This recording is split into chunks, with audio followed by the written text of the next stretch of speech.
Bonjour Claude Ravel. Bonjour. Bonjour, merci d'être avec nous pour cette 45e édition de cette mythique course qu'on va quand même encore présenter, Marseille-Cassis. Alors si je suis un petit peu chauvin, je dis que c'est la plus belle course du monde. Est-ce que vous me suivez, Claude Ravel? Bien sûr, je vous suis. Déjà, c'est mythique, partir du Vélodrome, monter la Ginette et avoir la vue sur la baie de Marseille, c'est magnifique. Traverser le parc national des Calanques et ensuite tomber sur Cap Canaille. Je pense qu'il n'y a pas un plus beau site au monde pour une course sur route. Voilà. Ça nous fait presque oublier la souffrance qu'on a. Qu'est-ce qui est le plus dur? C'est la montée ou c'est la descente? Ça dépend des gens. Il y a des gens qui craignent la montée, il y en a d'autres, c'est l'inverse, c'est la descente. Généralement, je pense que c'est la descente. Quand ça fait longtemps qu'on descend, c'est quand même assez dur. Mais bon, tout dépend de la morphologie de chaque athlète et chaque coureur. Alors, voilà. c'est casse-pattes, évidemment. évidemment. Il faut y aller à sa main. Il faut y aller à sa main et surtout le faire pour arriver en bonne santé. Exactement. Si on peut pas. Alors, c'est ce que vous soulignez, 20 000 participants, 20 km, c'est mythique. Chacun le fait à sa main, donc il y a le très haut niveau. Et si je prends le résultat de celui qui a gagné en 1979, c'était 1h15. Aujourd'hui, on met 1 heure. Oui, mais bon, déjà, à l'époque, le parcours était beaucoup plus long. Il faisait plus de 22 km. Et maintenant, il fait 20 km. Donc, bon, on n'a pas progressé tant que ça, alors. Il faut le resituer un peu. C'est pas...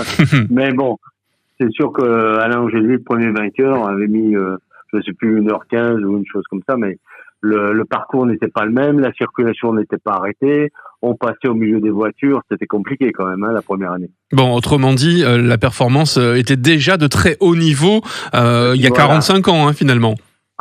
Bien sûr, c'était une belle performance. D'ailleurs, il avait gagné haut la main, il n'y avait pas de problème là-dessus. Alors, les femmes vont quasiment aussi vite, il y a une dizaine de minutes d'écart maintenant entre les meilleurs, entre les hommes et les femmes. Je crois que le record est de 59,16 pour les hommes sur le nouveau parcours.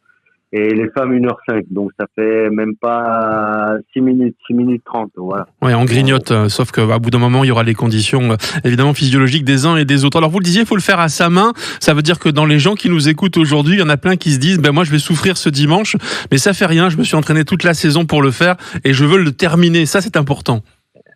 Et oui, c'est très important de le faire à sa main, de pas faire des excès, de regarder un peu le chrono pour savoir un peu si on n'est pas parce que quand on fait une course comme ça, les gens, la vitesse de la course amène de la vitesse à tout le monde. Donc il faut quand même se gérer parce que en partant du stade de Vélodrome, ça monte jusqu'au sommet de la Ginette. Il n'y a pas de descente là. Donc ça fait quand même 9 km et demi de montée.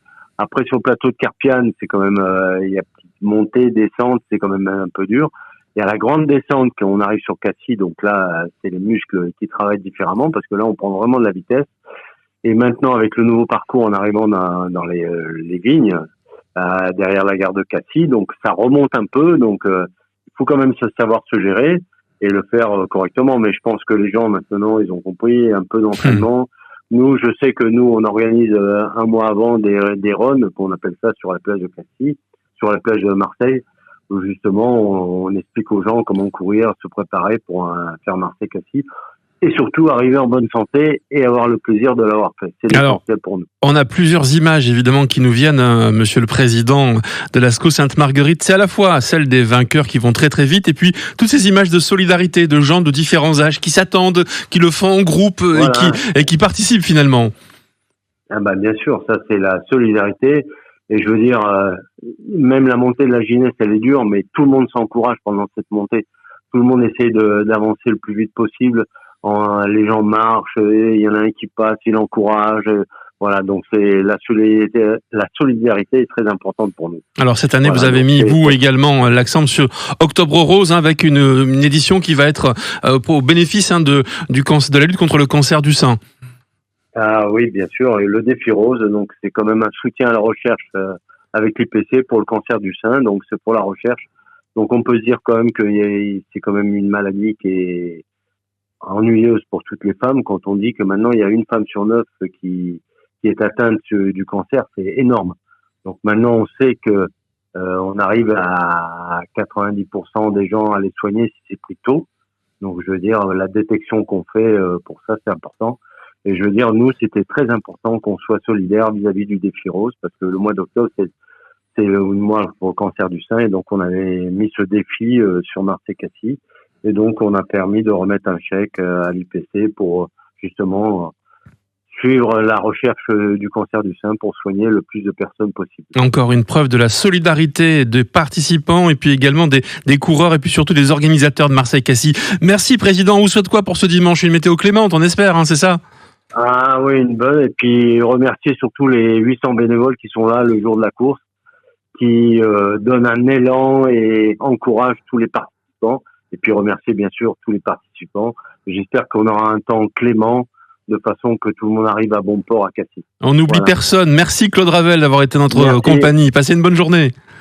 Au revoir, merci.